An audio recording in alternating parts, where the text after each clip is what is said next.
जहाँ प्रेम का भाव हो वहीं परिवार होता है, जहाँ माता पिता का सम्मान हो वहीं भव पार होता है, जहाँ हो संतों की वाणी वहाँ उद्धार होता है और जहाँ हो सूर्य की किरण वहीं पर प्रकाश होता है। सुप्रभात एवं स्वागत है आपका इस विशेष कार्यक्रम में। मैं हूँ किरण भारद्वाज।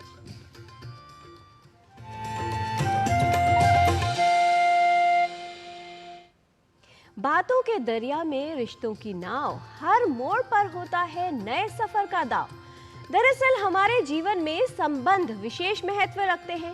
संबंध वही रहते हैं, हम वही रहते हैं, रास्ते वही रहते हैं। बदलता है तो बस समय और संजोग। हमारे रिश्तों अर्थात संबंधों की वास्तविक पहचान कठिन समय में ही होती है।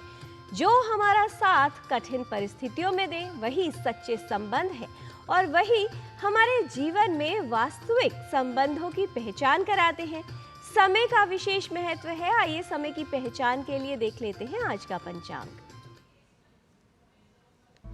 आज का पंचांग युगाब्द 5126, विक्रम संवत 2081, शक संवत 1946, दक्षिणायन, पौष मास, कृष्ण पक्ष, पंचमी तिथि, शुक्रवार, मघा नक्षत्र। आज का दिन सभी के लिए मंगलमय हो। संबंधों की कई सीढ़ियां होती है। किसी को देखना, कोई अच्छा लगना, पसंद आना, ये सब सीढ़ियां तो सरल हैं। फिर व्यक्ति प्राप्त हो जाता है, यानी वो संबंध आपसे जुड़ जाता है। लेकिन जो सबसे कठिन सीढ़ी है वो है संबंधों को निभाना। यदि संबंधों को अच्छी तरह से निभाना है तो इसके लिए सम्मान सबसे महत्वपूर्ण है, क्योंकि संबंध सिर्फ सम्मान मांगते हैं। जिन संबंधों में सम्मान नहीं, वहां पर रिश्ते नहीं निभाए जा सकते।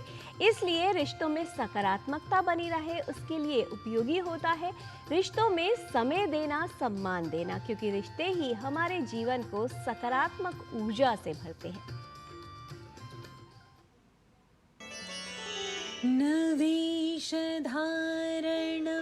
सिद्धे कारणं न च तत्कथा क्रियैव कारणं सिद्धे सत्यमेतन्न संशयः। सिद्धि का कारण न तो योगियों का वेश धारण करना है और न ही योग का कथन मात्र।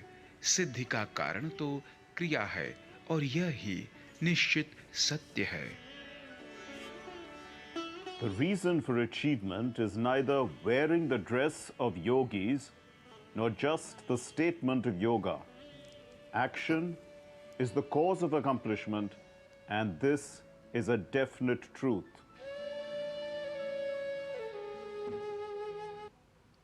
सनातन धर्म और भारतीय परंपरा में तिलक लगाना अर्थात माथे पर तिलक लगाने का विशेष महत्व है। इसे बहुत ही महत्वपूर्ण माना जाता है। पूजा हो, उपासना, कोई धार्मिक अवसर या कोई विशिष्ट प्रयोजन हो, उसमें तिलक लगाकर ही व्यक्ति उसका आरंभ करता है। धार्मिक दृष्टि से तो इसका विशेष महत्व है ही, लेकिन वैज्ञानिक पक्ष क्या है तिलक लगाने का और क्या है इसका महत्व, आइए देखते हैं हमारे सहयोगी जैनेन्द्र सिंह की इस विशेष रिपोर्ट में।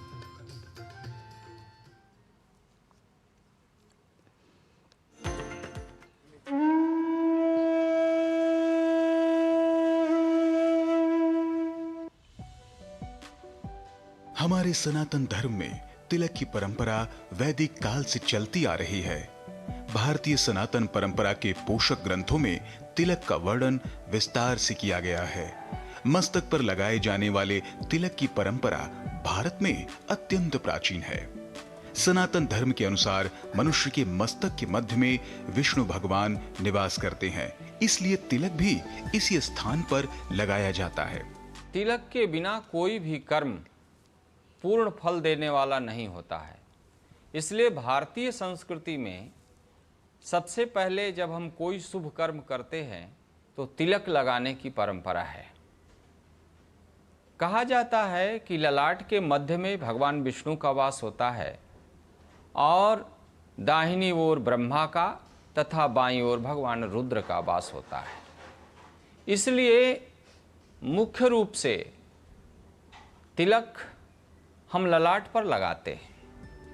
भारतीय संस्कृति में तिलक यानी टीका किसी भी प्रकार की पूजा, हवन, अनुष्ठान, मांगलिक कार्य, धार्मिक समारोह, विवाह, कथा, व्रत और अन्य शुभ कार्यों में सफलता प्राप्त करने के उद्देश्य से लगाया जाता है। इसे प्रायः शरीर के 12 विभिन्न अंगों जैसे मस्तक, ललाट, कंठ, हृदय व नाभि आदि पर लगाया जाता है। ब्रह्मवैवर्त पुराण में कहा गया है, स्नानम दानम तपो होमो देवता पितृ कर्म च तत्सर्वम निष्फलम याति ललाटे तिलकम विना। अर्थात स्नान, दान, तप, होम तथा देव व पितृ कर्म करते समय यदि तिलक न लगा हो तो ये सब कार्य निष्फल हो जाते हैं। तिलक करते वक्त हाथों की अलग उंगलियों का इस्तेमाल होता है। ये तिलक करते वक्त अलग अलग उंगलियों का इस्तेमाल यूं ही नहीं होता, बल्कि सनातन धर्म में हर अलग उंगली से किए जाने वाले तिलक का अलग महत्व होता है। ब्रह्म पुराण में एक वर्णन मिलता है। वह वर्णन है, अंगुष्ठः पुष्टिदः प्रोक्तो मध्यमा पुष्टिकारिणी अनामिका अन्नदा नित्यम मुक्तिदा च प्रदेशिनी। अर्थात अंगूठी से जब तिलक लगाते हैं तो उससे पुष्टि की प्राप्ति होती है। इसका मतलब कि हम जो कर्म करते हैं, अनुष्ठान इत्यादि करते हैं, पूजा पाठ करते हैं, व्रत इत्यादि करते हैं, उसमें बहुत सारे कर्म पुष्टि के लिए होते हैं। दूसरा कहते हैं मध्यमा।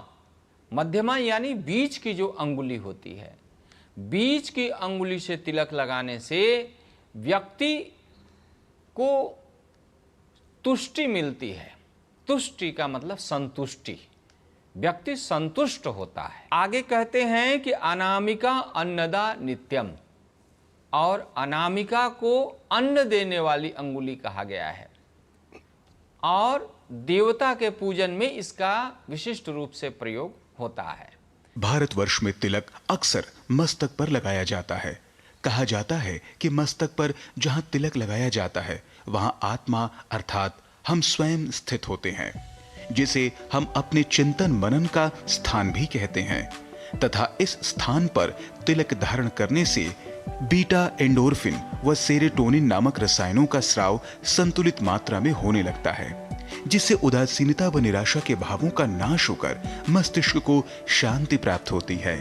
जिस प्रकार तिलक लगाने का ढंग एवं स्थान का महत्व भिन्न है, उसी प्रकार विभिन्न द्रव्यों से बने तिलक की उपयोगिता व महत्व भी अलग अलग हैं। सौभाग्य सूचक द्रव्य जैसे चंदन, केसर, कुमकुम, हल्दी आदि का तिलक करने के पश्चात उस पर संपन्नता का प्रतीक अक्षत लगाने से सात्विक एवं तेज पूर्ण होकर आत्मविश्वास में अभूतपूर्व वृद्धि होती है।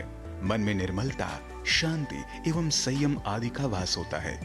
यद्यपि भारतीय परंपरा में हर संप्रदाय की अपनी एक विशेष तिलक पद्धति है, तथापि विभिन्न होते हुए यह तिलक मानव मात्र के विकास हेतु ऐक्यता को पुष्ट करते हुए सभी का मार्ग प्रशस्त करते हैं। राजमंगल पांडे के साथ जनेंद्र सिंह की रिपोर्ट, डीडी न्यूज।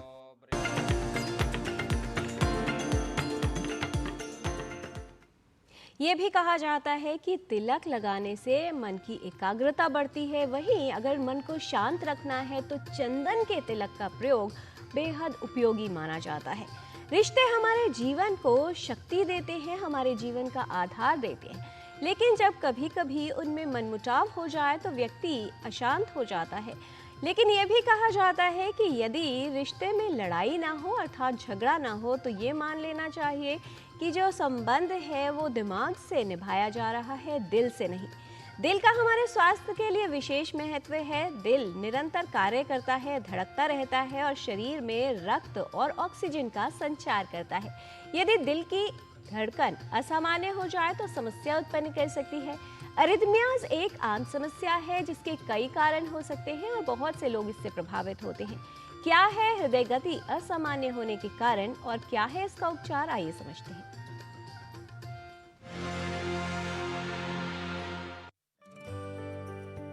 एरिथमियाज यानी दिल की अनियमित धड़कन एक ऐसी स्थिति है जिसमें धड़कन सामान्य नहीं रहती। हमारी सामान्य धड़कन, जिसे साइनस रिदम कहा जाता है। दिल की धड़कन दो तरीके से प्रेजेंट करती है, एक होता है ब्रेडियरिथमियाज और एक होता है टेकीरिथमियाज। तो सिंपल भाषा में ब्रेडियरिथमिया मीन्स कि धड़कन स्लो हो जाना और टेकीरिथमियाज मीन्स धड़कन तेज़ हो जाना। तो ब्रेडियरिथमियाज यूजुअली ओल्ड एज में प्रेजेंट करता है, जब हमारे खुद का दिल का करंट स्लो होना शुरू हो जाता है 60 साल, 70 साल, 75 साल इसके बाद। और अगर हार्ट रेट बहुत स्लो हो जाता है तो इन लोगों को चक्कर आने लगते हैं और ये बेहोश होकर गिर जाते हैं। तो इन लोगों को हमें पेसमेकर लगाना पड़ता है। दूसरा होता है टेकीरिथमियाज। टेकीरिथमियाज डिफरेंट तरीके से different chamber of the heart से ऑरिजिनेट करते हैं। तो नॉर्मली वो जब तेज़ हो जाती है हमारी धड़कन, अगर वो नीचे वाले चैम्बर से आ रही होती है तो उसे वेंट्रिकुलर टैकीकार्डिया बोलते हैं, और अगर वो ऊपर वाले चैम्बर से आ रही होती है उसे सुप्रावेंट्रिकुलर टैकीकार्डिया बोलते हैं।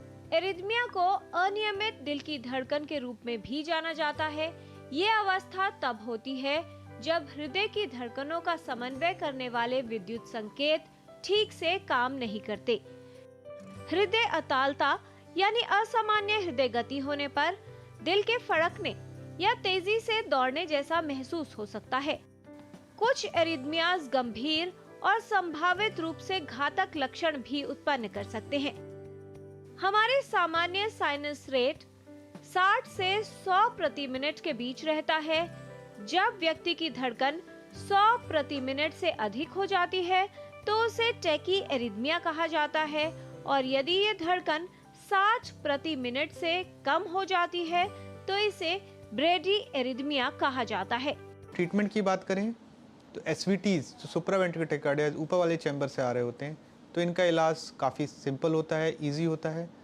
या तो मरीज़ दवाइयाँ खाना पसंद करता है, और यदि दवाइयाँ खाने के बाद भी उसे दोबारा धड़कन हो रही होती है तो हम उसे एक ऑफ़र करते हैं इस बीमारी का इलाज, जिसे EPS RFA बोलते हैं, इलेक्ट्रोफिजियोलॉजिकल स्टडी, जिसमें हम पहले स्टडी करते हैं धड़कन किस चैम्बर से आ रही है, उसका सर्किट कहाँ है, और रेडियो फ्रिक्वेंसी एब्लेशन। हम इसको डायग्नोज करके उस पर एक छोटा सा करंट का सर्किट देके उसको जला देते हैं। बात आती है हम नीचे वाले चैम्बर की, जिसे वेंट्रिकुलर टैकीकार्डियाज बोलते हैं। वो अगर हार्ट अटैक के बाद होना शुरू हो जाता है, जो नॉर्मली देखा जाता है, उन लोगों को हम एक डिवाइस लगाते हैं। एक डिवाइस होती है जिसका काम होता है शॉक देना और उनकी जान को बचाना, जिससे वो हॉस्पिटल पहुंच जाएं।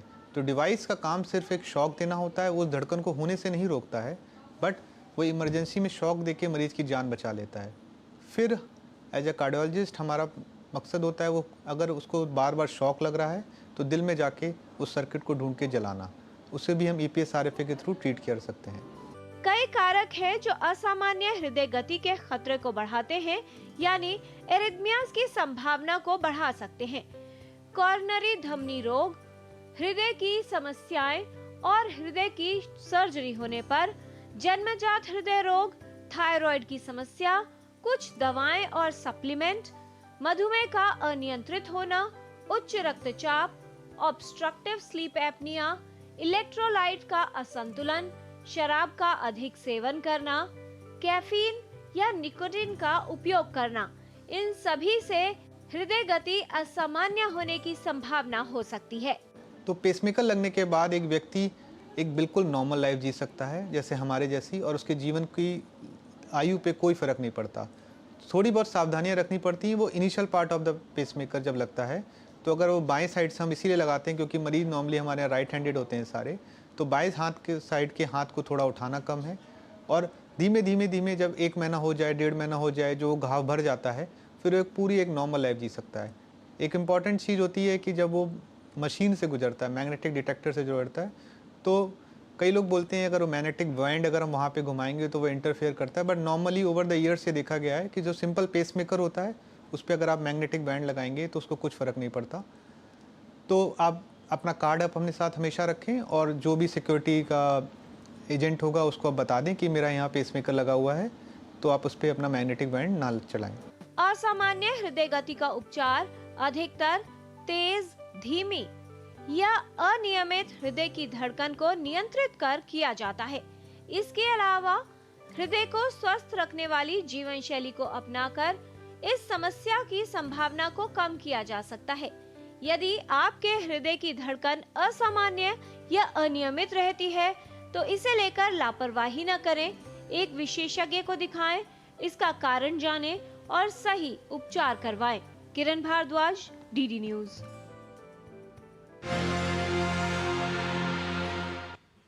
कहते हैं दिल की जो बातें हैं वो हमारे जो विशेष लोग होते हैं, निकटतम होते हैं, उनसे साझा ज़रूर करनी चाहिए, लेकिन दिल की बात अर्थात हृदय की कोई समस्या होने पर यह भी आवश्यक है कि उसको समझा जाए और नज़रअंदाज न किया जाए। यदि आपकी हृदय गति असामान्य रहती है तो उसका कारण जानकर उसे उचित रूप से ठीक किया जा सकता है। आवश्यकता है एक विशेषज्ञ से परामर्श लेने की। यहाँ पर लेते हैं एक अल्प विराम। आप देखते रहिए डीडी न्यूज़, हम जल्द लौटते हैं।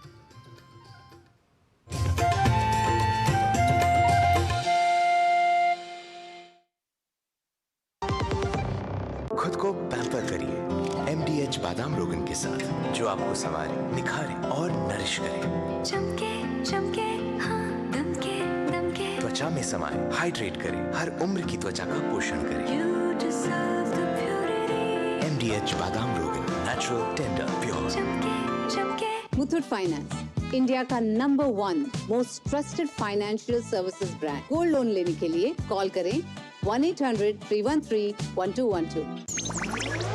डिजिटल बैंकिंग का है जमाना, टाइम है बचाना। डिजिटल बैंकिंग है आसान, करो चाहे कोई भुगतान, एनी टाइम एनीवेयर, सेफ है, फास्ट है, हर पेमेंट उंगलियों पे सेट है। लेन देन के हैं ऑप्शंस कई, IMPS, NEFT, UPI भी। 24 घंटे करते ये काम, पेमेंट आसान और रहे आराम। RBI कहता है जानकार बनिए, सतर्क रहिए। MDH की देगी मिर्च, देगी मिर्च का तड़का, अंग अंग फड़का। MDH की देगी मिर्च।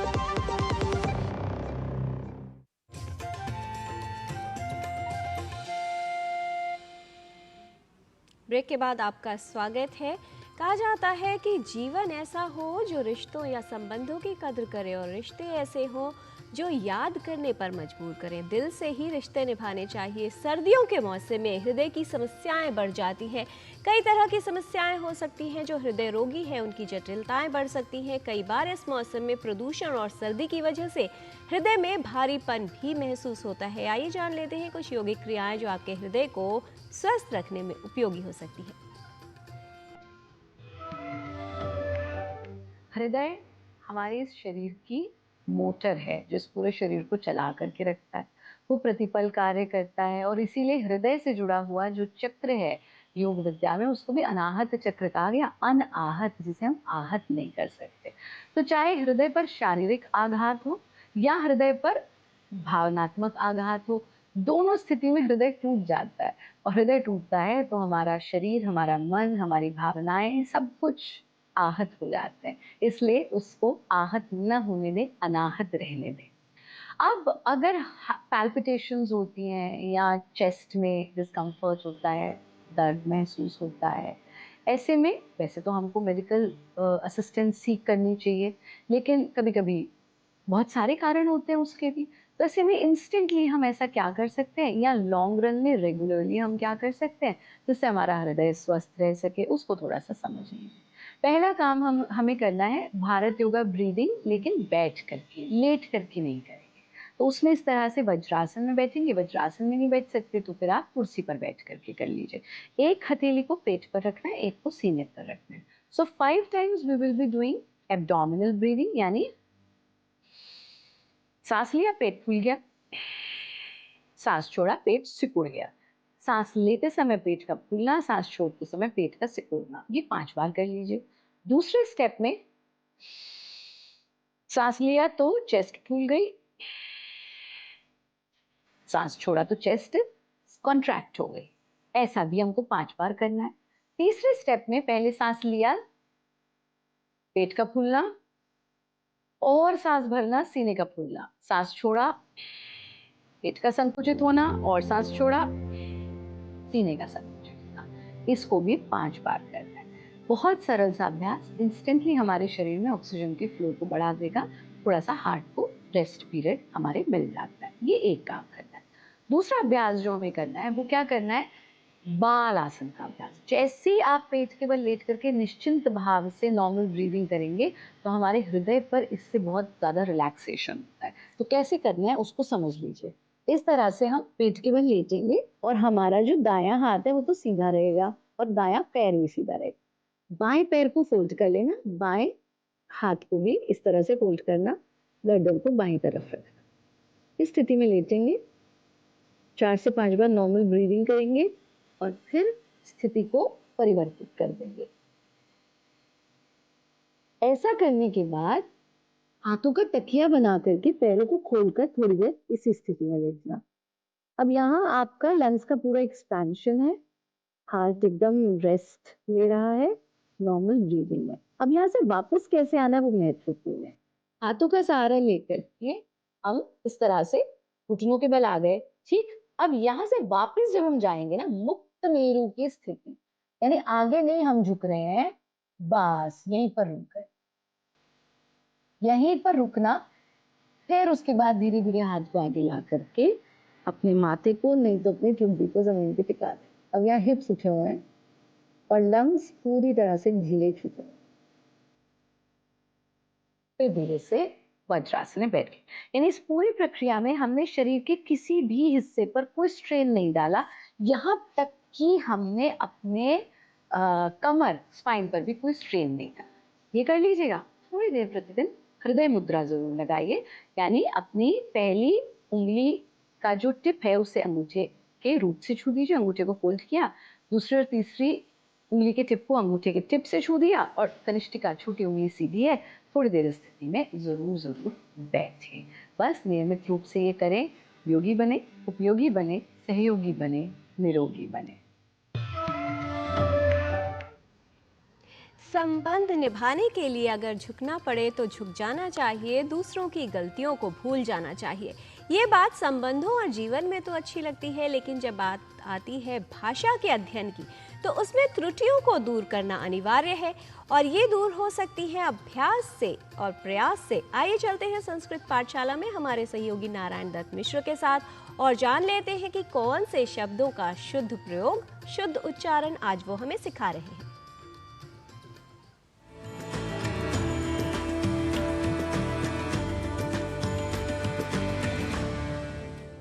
नमः संस्कृत स्नेहिभ्यः दर्शकेभ्यः अहमेष नारायण दत्तमिश्रः स्वागतं करोमि संस्कृत पाठशालायाः एतस्यां कक्षायां समेषां। संस्कृत पाठशाला की कक्षा में शब्दों के शुद्ध स्वरूप के बारे में चर्चा के क्रम को बढ़ाते हैं आज एक ऐसे शब्द के साथ जिसके मूल को या प्रकृति को ठीक से समझें तो हम अन्य भाषाओं में तथा कथित रूप से प्रचलित शब्द का उन भाषाओं में स्वीकृत अर्थ में ही संस्कृत भाषा में भी प्रयोग, और वह भी अनुकरणात्मक प्रयोग हम नहीं करेंगे।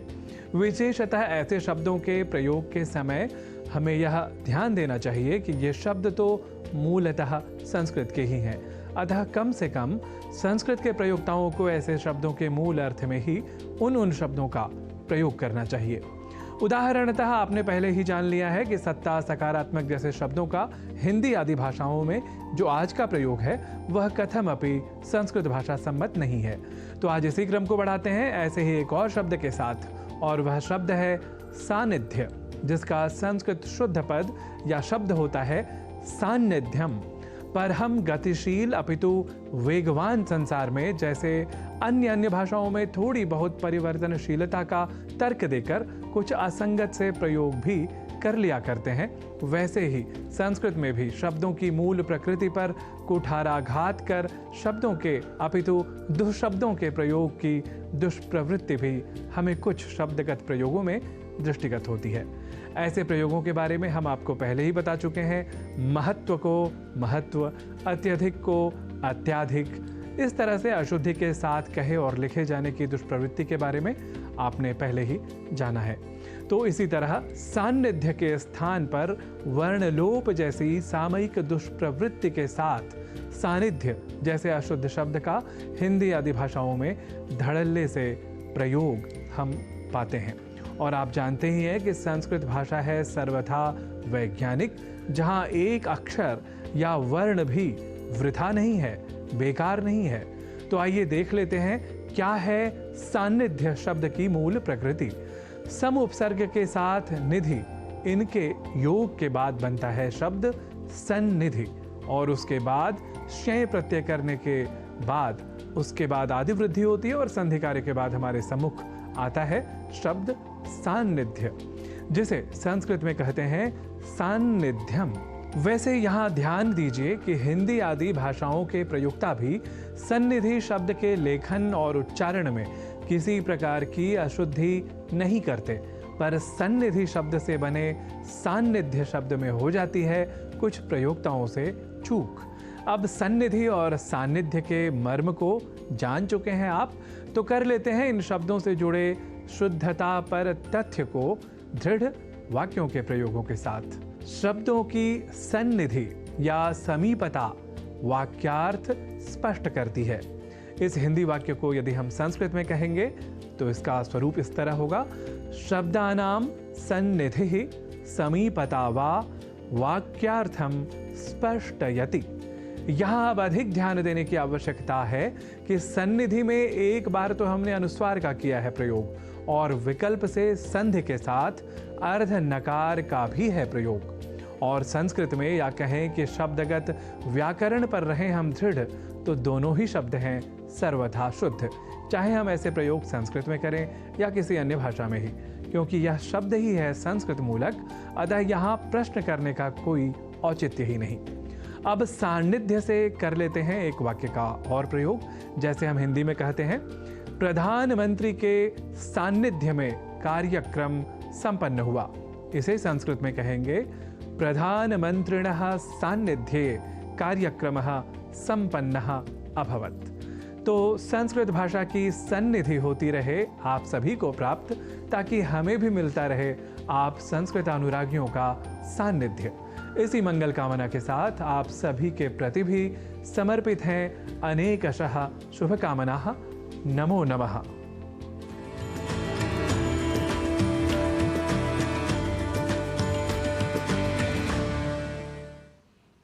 भाषा हो या संबंध, उनको बेहतर बनाने के लिए निरंतर परिश्रम और प्रयास करते रहना चाहिए।